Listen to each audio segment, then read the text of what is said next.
नमस्कार दोस्तों, मैं कमल किशोर भोजक चैनल से आप सभी का हार्दिक अभिनंदन करता हूं। आप लोगों का बहुत बहुत स्वागत करता हूं। दोस्तों, वास्तु शास्त्र की हम पूर्ण जानकारी रखते हुए भी कुछ वास्तु दोष हम अपने मकान या घर के अंदर ऐसे रख देते हैं या भूल से हमारे रह जाता है, जिनसे हमारे घर में परेशानियां रहती हैं। हम मकान वास्तु शास्त्र अनुसार निर्मित करते हैं, पूर्णतया वास्तु को ध्यान में रखते हुए मकान का निर्माण करते हैं। लेकिन इसके अलावा क्या आपने कभी सोचा है कि आपके घर या जो आपका मकान है, उसके सामने वाले मकान की क्या स्थिति है?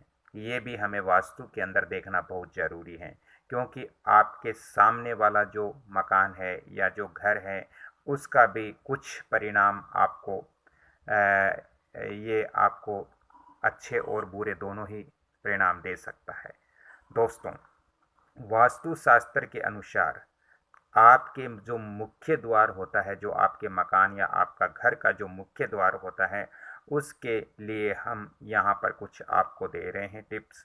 दोस्तों, वास्तु शास्त्र के अनुसार आपके मुख्य द्वार के सामने अधिक ऊंची इमारत नहीं होनी चाहिए। अधिक ऊंची बिल्डिंग वहाँ पर ऊंचाई वाली बिल्डिंग नहीं होना चाहिए, क्योंकि मित्रों, इसका अभिप्राय मैं यहाँ पूर्ण आपको समझा देता हूँ कि अगर कोई 2 या 3 मंजिली भवन है, मान लीजिए आपका 2 या 3 मंजिली भवन है, और आपके मुख्य द्वार के ठीक सामने यदि 9 या 10 मंजिली इमारत है या भवन है, तो उसकी छाया यदि आपके मुख्य द्वार पर पड़ती है, तो इससे आपको बुरा परिणाम ही मिलेगा। क्योंकि दोस्तों, ऐसा माना जाता है कि छाया है वो राहु का प्रतीक होती है। छाया हमेशा ही राहु का प्रतिनिधित्व करती है, और यदि उस सामने वाली बिल्डिंग में वास्तु दोष होगा तो उसका असर, उसका प्रभाव हमारे मुख्य द्वार पर जरूर पड़ेगा। दोस्तों, यदि आपका आपका मकान यदि 6 मंजिली या 7 मंजिली है, या आपका मकान 4 मंजिली है, और सामने वाला मकान यदि 1 मंजिली या 2 मंजिल का है, तो इतना ज़्यादा बुरा असर आपके घर के ऊपर नहीं पड़ेगा। दोस्तों, आपका आपका यदि मकान या घर 2 या 3 मंजिल में है, और सामने वाले की बिल्डिंग 9 या 10 या 11 मंजिल में है, तो उसकी छाया यदि आपके मुख्य द्वार पर पड़ती है, तो ये आपके लिए अनिष्टकारक होगा। दोस्तों, इसके साथ ही अग्नि कोण के अंदर हमारे घर का जो अग्नि कोण है, अग्नि कोण का यहाँ मैं तात्पर्य भी आपको समझा देता हूँ, क्योंकि बहुत सारे लोग हैं वो अग्नि कोण का मतलब नहीं समझते हैं। मेरे को फ़ोन कॉल्स करते हैं, कमेंट्स करते हैं कि सर आप अग्नि कोण बताइए कौन सा होता है। तो अग्नि कोण दोस्तों, हमारे पूरब और दक्षिण का जो बीच का कोना होता है, जो बीच का कॉर्नर होता है, उसको हम अग्नि कोण बोलते हैं। दोस्तों, ईस्ट और साउथ के जो बीच का डायरेक्शन होता है, उसको हम आग्नेय कोण बोलते हैं। इसलिए आग्नेय कोण के अंदर आपके पानी का पाइप भी आपको नहीं रखना है।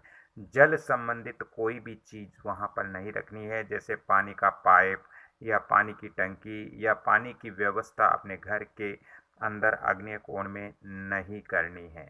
दोस्तों, इसके साथ ही हमें विशेष तौर से ध्यान रखना चाहिए कि हमारे घर के जो आग्नेय कोण है, उस डायरेक्शन के अंदर हमारे घर के जस्ट पास में, हमारे घर के बिल्कुल नज़दीक में कोई भी बड़ी पानी की टंकी नहीं होनी चाहिए, या कोई भी बड़ा पानी का पाइप नहीं होना चाहिए।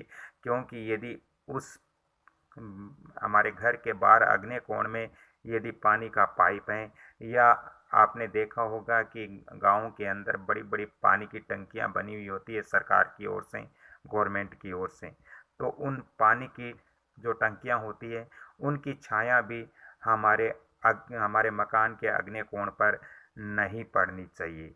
यदि हमारे घर में उनकी छाया अग्नि कोण के अंदर पड़ रही है, तो हमारे घर के अंदर आग लगने का भय रहता है। तथा साथ ही मित्रों घर में कलह कलेश इत्यादि रहेगा, और साथ में ही हमारे जो उन्नति और तरक्की के जो मार्ग होते हैं उनमें भी रुकावटें आएगी, उनके अंदर भी हमें परेशानियां होगी। तो दोस्तों आपको ये चीज़ भी ध्यान रखनी है कि आपके घर के आग्नेय कोण में, यानी ईस्ट और साउथ का जो बीच का डायरेक्शन है, उसके अंदर यदि आपके घर से बाहर भी पानी की टंकी या पानी का पाइप है तो उसकी भी छाया आपके घर के ऊपर नहीं लगनी चाहिए। दोस्तों इसके साथ ही मैं अगले टिप्स आपको और बताऊंगा, लेकिन ये वीडियो मेरा लंबा हो जाएगा। मैं अगले वीडियो के अंदर आपको और इसकी जानकारी दूंगा। कृपया ये जानकारी आपको अच्छी लगी तो कृपया आप इस कमल किशोर भोजक चैनल को आप लाइक कीजिए, शेयर कीजिए और सब्सक्राइब कीजिए, और बेल आइकन घंटे के निशान पर भी क्लिक कीजिए। दोस्तों मैंने वास्तु की जानकारियाँ पहले भी बहुत दी हैं, आगे भी दूंगा। और दोस्तों यदि आप भी ये वीडियो नया देख रहे हो तो कृपया इस चैनल से आप जुड़ने की कोशिश कीजिए, इस चैनल के आप सदस्य बनिए, ताकि आपको वास्तु और ज्योतिष की बहुत ही महत्वपूर्ण और सटीक जानकारियाँ इस चैनल पर मिल सके। इसके अलावा आप वंदना भोजक चैनल सर्च करके भी आप वहां से भी वास्तु और ज्योतिष की जानकारियाँ ले सकते हो। दोस्तों यदि आपको अपने मकान, दुकान, फैक्ट्री इत्यादि का वास्तु व्हाट्सअप विजिट करवाना हो तो आपको थोड़ा सा चार्ज जरूर पे करना पड़ेगा। आप बड़ी आसानी से यदि आपने मकान का नक्शा बनाया तो उस नक्शे का वास्तु व्हाट्सअप विजिट करवा सकते हो, या आप अपनी ज़मीन का वास्तु व्हाट्सअप विजिट करवा सकते हो, या आप भवन बना रहे हो तो उसके लिए आप सलाह विचार विमर्श भी कर सकते हो, लेकिन इसके लिए आपको थोड़ा अलग से चार्ज पे करना पड़ेगा। दोस्तों मैं यहाँ आपको व्हाट्सअप और फ़ोन नंबर भी दे रहा हूँ, 7901718402। जब ज़्यादा ही आवश्यकता हो तभी आप फ़ोन कॉल्स करें, अन्यथा मेरे पास समय बहुत कम रहता है। तो चलते चलते आप सभी से मैं निवेदन करता हूं कि आप इस वीडियो को लाइक शेयर सब्सक्राइब जरूर करें और बेल आइकन घंटे के निशान पर भी क्लिक करें। एक बार पुनः मेरा फ़ोन नंबर ले सकते हो, 7901718402। तो राधे राधे मित्रों, जय श्री कृष्णा। अगली कड़ी में फिर मैं आपसे मिलता हूँ। और अभी ये जो कोरोना काल का समय चल रहा है इसमें आप सावधानी रखिए, मुख के ऊपर मास्क रखिए, और अपने जो हाथ है वो बार बार सैनिटाइज कीजिए। आप अपने हाथों को साबुन से धोते रहिए। साथ में ही आपको भीड़ भाड़ वाले जो इलाके हैं उनके अंदर आपको नहीं जाना चाहिए।